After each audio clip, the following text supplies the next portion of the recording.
Panthers wide receiver room, not a great place to be right now. And the reason why I say that is because just about everybody inside it is hurt. The Panthers, here's where they've been as a wide receiver kind of unit, okay? They don't have a number one. You could argue whether they have a mess of twos, a mess of threes, right? Wide receiver, maybe 2.5s. Maybe you think even one of them might be like a 1.75. Mm-hmm. But they don't have a wide receiver one. They don't have a top dog, an alpha in the wide receiver room. But they were trying to get it done and are trying to get it done with depth, right? We don't have one guy. We've got 5 guys. We're going to kind of moneyball it, right? We're not going to be able to replace Giambi, so we're trying to replace it in the aggregate with 7 guys that average a non-base percentage of 12 or whatever it ends up being. Yeah.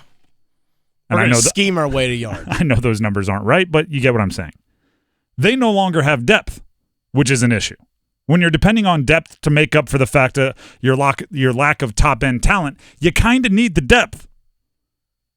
Damiere Byrd was a pure depth piece, right? He wasn't expecting much, but if a whole bunch of other guys got hurt, you at least trusted him to step up. He's on the season-ending IR. Mm-hmm. Terrace Marshall Jr. out with a back injury. Tweaked it and then just hasn't been back in over a week now. It's been a while. Laviska Shenault, concussion protocol. This is the guy that's supposed to be a hybrid running back / can take handoffs and play the physical part of the game, built like a running back. He's in concussion protocol. Gadget player. And now, as of this morning or this afternoon, word came out.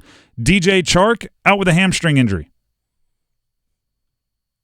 That leaves Adam Thielen, Jonathan Mingo, and Shi Smith, maybe Javon Wims, maybe Derek Wright.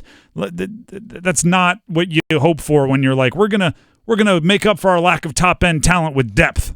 We've got 3 guys and yeah. Now here's where they stand. Is there a world where Marshall, Shenault, and Chark are back soon? Maybe week 1, week 2, the whole unit's back? Sure. Possible. Right, concussion protocol, we've seen that be kind of come and go in a week. A back tweak, maybe one day you wake up and it's not in knots anymore. A hamstring injury, you're going to rest and then give it a go and see how it works. But let's not act like this offense was a fine-tuned machine when these guys started dropping like flies. Mm-hmm. They're at least not going to be in rhythm. Because nobody's been in rhythm yet, so I'm guessing the guys aren't going to go on the sidelines working, on the bike and on the other field. Then they're going to come back in. Oh, now we're in lockstep with everything going on in the offense. Yeah, we're just grooving. we left out of rhythm. We're going to come back and just be in rhythm. That's not how this works.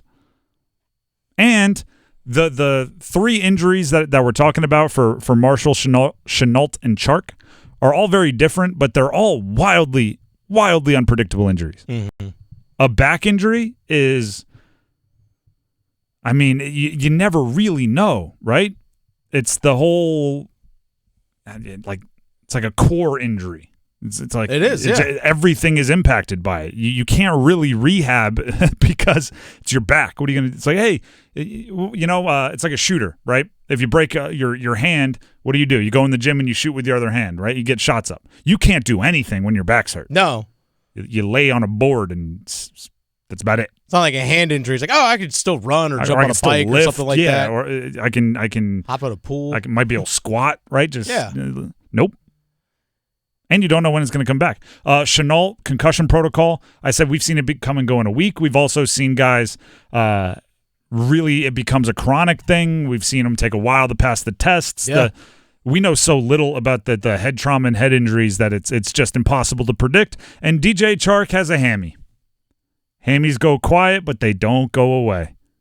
Once you become a hammy guy, you're just a hammy guy. Mm-hmm. Right? Now I will never be surprised if DJ Chark tweaks a hammy. From this point forward. It's probably not his first time he's done it. Probably not. All the injury, all the time that he's missed in his career. It's going to be he's going to test it in warm-ups thing for the rest of his career.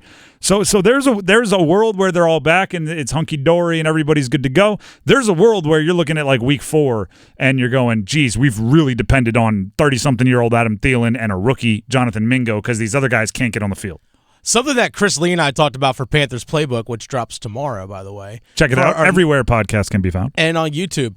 Now, we talked about the injury with Marshall, and this seems to be a pattern. This is the third straight season where he's been hurt during camp or at the start of the season, and honestly, it's what put him in Matt Rule's doghouse for a while, is because he was hurt early last season, never got a chance to play because he was rehabbing, and go, okay, well, you're not available, so he got stuck on the sideline, and then it was after the coaching change that we saw Steve Wilkes actually put Marshall onto the field, but this has been a recurring thing. This is the third straight season we've seen Terrace Marshall Jr. in his career have some sort of injury early in the season.